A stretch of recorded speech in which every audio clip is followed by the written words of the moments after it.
آج کل ہمارے ہاں جس چیز کا فقدان ہو گیا ہے اور ہمارے آپس میں مسلمانوں کے رشتہ داروں کے قریبیوں کے گہرے روابط کمزور ہو گئے ہیں، ان میں کچھ چیزیں کار فرما ہیں۔ ایک بڑی چیز تو یہ ہے کہ ہم نے ہر چیز دنیاوی لین دین پہ طے کر لی ہے، بہت زیادہ تحفوں کے تبادلے ہونے لگے ہیں۔ تحفہ قیمت سے تعلق نہیں رکھتا، تحفہ محبت سے تعلق رکھتا ہے۔ حدیث مبارکہ میں فرمایا گیا کہ تحفہ لوگے دو گے تو وہ محبت میں فروغ کا ذریعہ بنے گا، لیکن اس کا تعلق قیمت سے نہیں۔ جب تحفوں کا معاملہ قیمتوں تک چلا جاتا ہے تو پھر وہ تحفہ باعث محبت نہیں، وہ تو لالچ بن جاتا ہے۔ تحفوں کے نام پر جب آپ محبتوں کو فروغ دیں گے اور تحائف کے نام پر جب آپ ایک دوسرے کے ساتھ لین دین کریں گے تو وہ پیار تجارت بن جائے گا، وہ پیار جو ہے وہ آپ کے لیے بڑا باعث تکلیف بن جائے گا۔ تحفے کا لین دین ضرور کریں، لیکن اس میں اس کی قیمت کا خیال کرنا۔ تحفہ دینے والا بھی پہلے سوچتا ہے کہ میں ذرا نہ کوئی ایسی چیز لے جاؤں جس سے ذرا سامنے والا نرم ہو جائے، اسے میں تھوڑا تحفہ۔ وہ کسی شاعر نے کہا تھا کہ میری خودداریاں تھکنے لگی ہیں، میری خودداریاں تھکنے لگی ہیں، اب میں تحفے پا کے خوش ہونے لگا ہوں۔ اب میں خوش ہوتا ہوں جب مجھے کوئی تحفہ دے جائے، تھوڑی تھکاوٹ سی آ گئی ہے خودداری میں۔ تو تحائف پہلے تو دینے والا کہتا ہے کہ میں اتنا قیمتی کیوں دوں، اتنا قیمتی تو بندہ ہی نہیں۔ وہ بندہ دیکھ کے تحفہ خریدتا ہے، پہلے تو اس نے ظلم کیا۔ اب لینے والا بھی یہ کہتا ہے کہ جب تحفہ آتا ہے تو پھر اسے ٹٹولتا ہے، وہ کہتا ہے دیا کیا ہے؟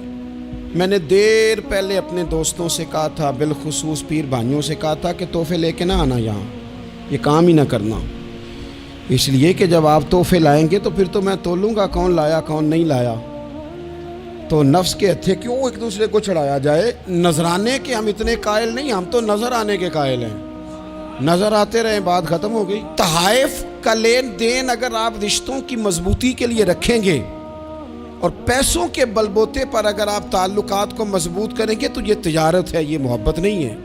پھر بازار لگے گا رشتوں کا، پھر منڈی لگے گی تعلقات کی، پھر تجارت ہوگی محبتوں کی، پھر جو زیادہ ریٹ لگائے گا محبت زیادہ لے جائے گا، پھر جو زیادہ پیسے لگائے گا پیار زیادہ لوٹ کے لے جائے گا۔ تو یہ کام نہ کریں۔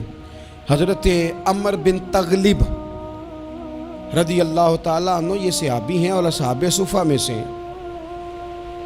وہ فرماتے ہیں نبی پاک صلی اللہ تعالیٰ علیہ وسلم صحابہ کے درمیان چیزیں تقسیم کر رہے تھے، تحائف دے رہے تھے، کچھ کو حضور نے دیے کچھ کو نہ دیے۔ جن کو نہ دیے ان کے چہروں پر تھوڑی سی شکن دیکھی تو رسول پاک علیہ السلام نے جو بات کی، فرماتے ہیں وہ تو میرا دل موہ کے لے گئی۔ اللہ کے رسول فرمانے لگے میں کسی کو دیتا ہوں کسی سے روک لیتا ہوں۔ تحفہ لینا دینا محبت کی علامت ہے، اس حدیث کو بھی ذہن میں رکھنا اور اس کو بھی ذرا رکھنا۔ حضور نے فرمایا میں کچھ کو عطا کرتا ہوں کچھ سے روک لیتا ہوں، اور فرمایا میں جس سے روک لیتا ہوں نا اس بندے سے میں اس سے زیادہ پیار کرتا ہوں جسے میں دیتا ہوں۔ جسے میں نے نہیں دیا اس سے میرا پیار زیادہ ہے، میری اس سے محبت زیادہ ہے جس سے میں نے کوئی شے نہیں دی۔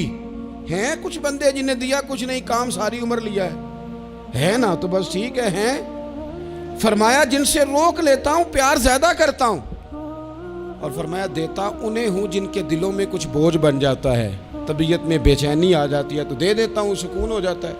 اور فرمایا کچھ لوگ ایسے ہیں جن کے دل خیر والے ہیں تو میں پھر انہیں نہیں دیتا، انہیں میں اس خیر کے حوالے کر دیتا ہوں جو رب نے انہیں عطا کی ہے۔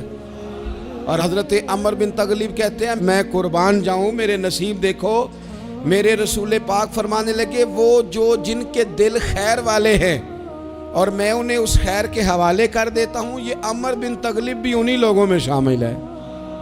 عرب کے اندر سرخ اونٹ مہنگا تھا، جس طرح ہمارے ہاں دیہاتوں میں کہتے تھے نا اے جناب اے دیسی ہے، یہ جناب سائیول نسل کا ہے، یہ فلانی جگہ کا ہے، تو اس کی وہ قیمتاً زیادہ ہوتا تھا۔